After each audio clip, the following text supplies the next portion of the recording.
Shalom saudara-saudara yang dikasihi Tuhan. Selamat bergabung di dalam program Tuhan adalah Gembalaku. Sebuah program di mana kita bersama-sama merenungkan firman Tuhan. Firman yang meneguhkan iman agar kita hidup menyenangkan hati Tuhan dan menjadi berkat bagi sesama.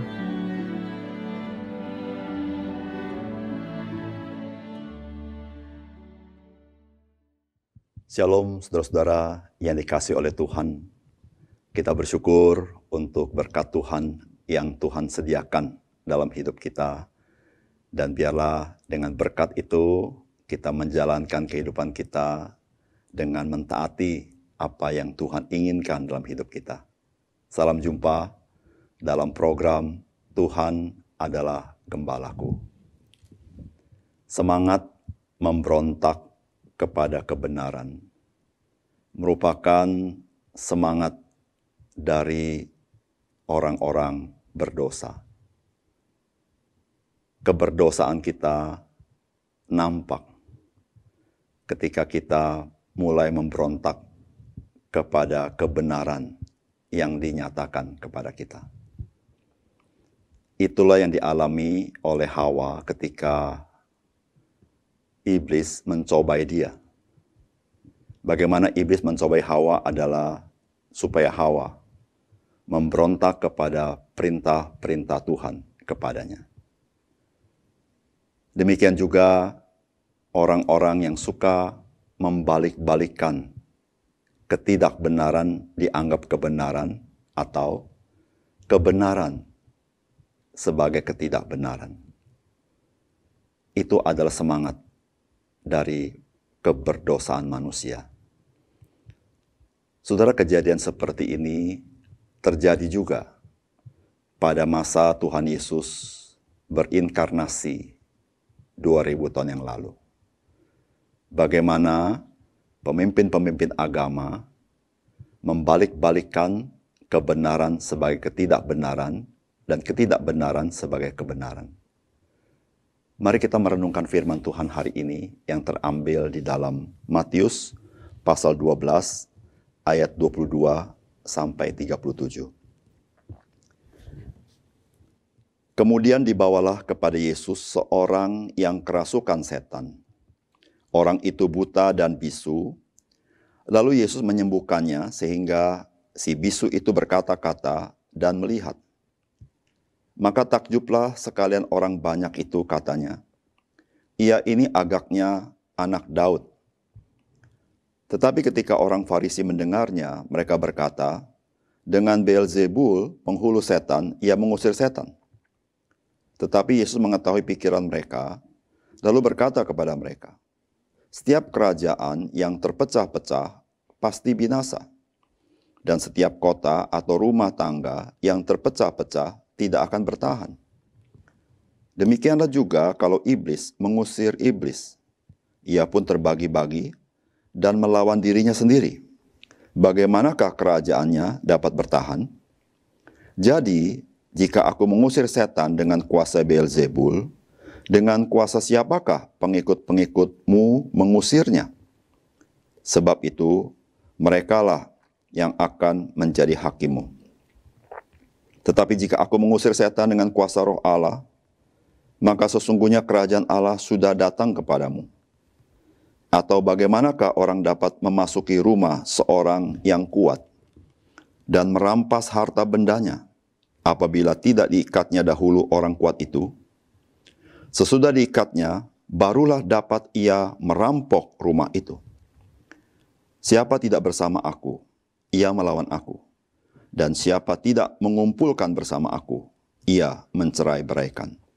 Sebab itu, aku berkata kepadamu, segala dosa dan hujat manusia akan diampuni, tetapi hujat terhadap Roh Kudus tidak akan diampuni.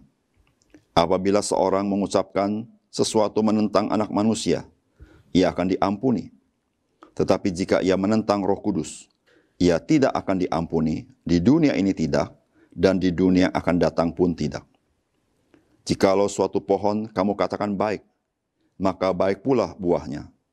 Jikalau suatu pohon kamu katakan tidak baik, maka tidak baik pula buahnya. Sebab dari buahnya pohon itu dikenal. Hai kamu keturunan ular beludak, bagaimanakah kamu dapat mengucapkan hal-hal yang baik, sedangkan kamu sendiri jahat? Karena yang diucapkan mulut meluap dari hati. Orang yang baik mengeluarkan hal-hal yang baik dari perbendaharaannya yang baik, dan orang-orang yang jahat mengeluarkan hal-hal yang jahat dari perbendaharaan yang jahat.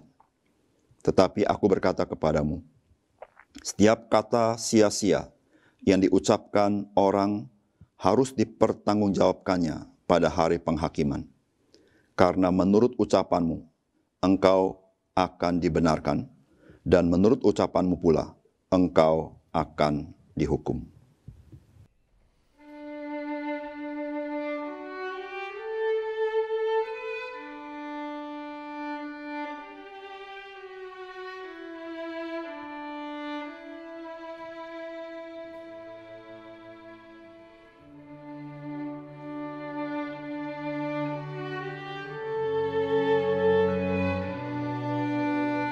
Saudara-saudara yang dikasihi oleh Tuhan, kisah yang kita baca dari Alkitab hari ini adalah seorang yang bisu dan buta karena dirasuk oleh setan, dibawa kepada Tuhan Yesus. Dan Tuhan Yesus dengan kuasanya menyembuhkan orang tersebut, sehingga kuasa si jahat dilepaskan dari orang tersebut.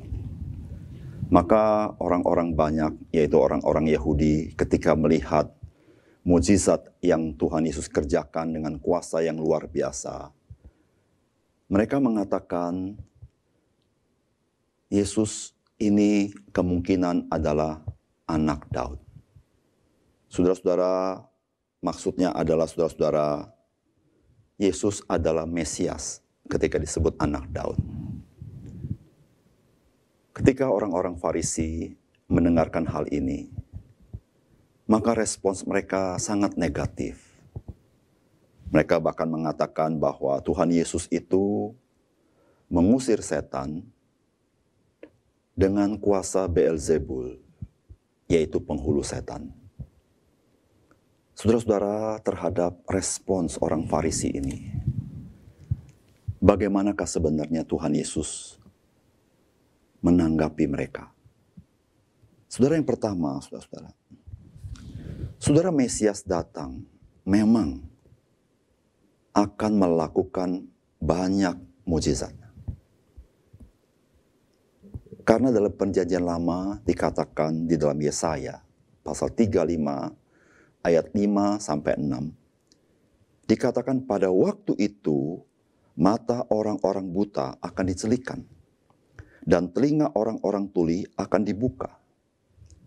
Pada waktu itu orang lumpuh akan melompat seperti rusa, dan mulut orang bisu akan bersorak-sorai, sebab mata air memancar di padang gurun, dan sungai di padang belantara. Masyarakat Yahudi sangat mengetahui kebenaran ini. Ketika Mesias datang, dia akan melakukan banyak mukjizat. Tuhan Yesus pernah berkata, percayalah kepada pekerjaan-pekerjaan yang aku lakukan. Yang dimaksud dengan pekerjaan yaitu mukjizat-mukjizat yang Tuhan Yesus kerjakan. Bahkan saudara-saudara, di dalam Injil Yohanes dikatakan masih banyak hal-hal lain lagi yang diperbuat oleh Yesus. Tetapi jikalau semuanya itu harus dituliskan satu persatu, maka agaknya dunia ini tidak dapat memuat semua kitab yang harus ditulis itu. Saudara-saudara yang kasih dalam Tuhan, di dalam kitab Injil tercatat banyak sekali Tuhan Yesus membuat mukjizat. Memang dia adalah Mesias yang telah dinubuatkan di dalam perjanjian lama. Bagaimana kita merespons akan kebenaran yang seperti ini. Janganlah kita seperti orang-orang Farisi yang telah mengetahui kebenaran, tetapi menyangkali kebenaran itu. Padahal kebenaran itu sudah nyata di mata mereka, tapi mereka tetap menyangkali. Marilah kita terbuka, mau menerima kebenaran yang Tuhan nyatakan kepada kita. Yang kedua, saudara Tuhan Yesus mengatakan, barang siapa yang menghujat Roh Kudus atau menentang Roh Kudus, dia tidak akan dapat diampuni. Orang-orang Yahudi, khususnya orang-orang Farisi, mereka menyangkali perbuatan mujizat Tuhan Yesus ketika Tuhan Yesus mengusir setan dengan kuasa Roh Kudus. Itu memberitahukan kepada kita bahwa pemimpin agama ini, dia sedang menghina atau menghujat pekerjaan Roh Kudus. Saudara-saudara yang kasih dalam Tuhan, mengapa menghujat Roh Kudus tidak bisa diampuni? Karena Roh Kudus, dia bekerja di dalam hati seseorang. Dialah yang melahirkan kembali. Dialah yang bekerja mengaplikasikan karya keselamatan, pengampunan dosa Yesus Kristus di atas kayu salib bagi setiap manusia. Oleh karena itu, ketika seseorang menghina pekerjaan Roh Kudus, tidak mau menerima pekerjaan Roh Kudus, maka orang ini tidak mungkin dapat diampuni. Roh Kudus, dia bekerja dalam hati kita. Roh Kudus memakai firman Tuhan, menyatakan kebenaran kepada kita. Ketika kita menolaknya, ketika kita menghina pekerjaan itu, maka kita sedang menghujat Roh Kudus. Dan ketika kita berlangsung melakukan pekerjaan itu, menolak seumur hidup kita, maka kita menjadi orang yang binasa. Karena kita tidak menerima keselamatan yang daripada Tuhan. Saudara, marilah kita terbuka kepada pekerjaan Roh Kudus dalam hidup kita. Roh Kudus memakai firman Tuhan, membukakan, menyingkapkan kebenaran firman Tuhan. Ketika itu terjadi, mari kita sebagai orang yang mau percaya dan terbuka kepada firman Tuhan. Yang ketiga, saudara-saudara, Saudara, Tuhan Yesus memberikan peringatan yang sangat kuat kepada kita, agar kita waspada, menjaga hati kita dengan baik. Karena bagaimana hati kita, begitulah yang terucap dari mulut kita. Orang-orang Farisi menyangkali kebenaran bahwa kuasa Tuhan Yesus adalah kuasa Roh Kudus yang bekerja. Mereka mengatakan Yesus memakai kuasa Beelzebul, yaitu penghulu setan. Ucapan yang disampaikan orang-orang Farisi bukan sekedar ucapan di mulut, tetapi itu keluar dari hati mereka yang jahat, hati mereka yang tidak percaya, hati mereka yang mencoba mencari-cari kesalahan Tuhan Yesus. Dan Tuhan Yesus mengatakan, dari ucapanmu engkau akan dihakimi. Tapi ucapan itu, saudara-saudara, tidak berdiri sendiri. Ucapan itu keluar dari hati kita. Bagaimana hati kita? Begitulah kita, saudara-saudara. Oleh karena itu, saudara-saudara, mari kita menjaga hati kita. Menjaga daripada segala dosa-dosa yang mungkin menyelinap masuk dalam hati kita, sehingga mempengaruhi hidup kita. Dan menjaga hati dengan menyediakan hati kita bagi firman Tuhan, kebenaran firman Tuhan, memenuhi hati kita. Sehingga saudara-saudara, firman itu yang mempengaruhi hidup kita. Dan disitulah saudara-saudara, kita mengatakan perkataan yang benar, yang menjadi berkat bagi orang lain. Ucapan kita lahir dari hati kita. Bagaimana hati kita? Begitulah yang terucap dari mulut kita. Peringatan Tuhan Yesus, apa yang kau ucapkan, engkau harus bertanggungjawabkan di hadapan Tuhan. Mari saudara jaga hati kita. Mari kita berdoa. Bapa kami di surga, terima kasih untuk firman Tuhan. Bantu kami yang sesungguhnya adalah orang berdosa, yang seringkali memberontak kepada kebenaran firman Tuhan, yang seringkali melawan akan apa yang Tuhan nyatakan kepada kami. Tapi melalui firman Tuhan hari ini, tolong kami, supaya kami membuka hati kepada firman Tuhan. Kami tidak menjadi orang yang memberontak, tidak menjadi orang yang membalik-balikan kebenaran menjadi tidak benar, ketidakbenaran menjadi kebenaran.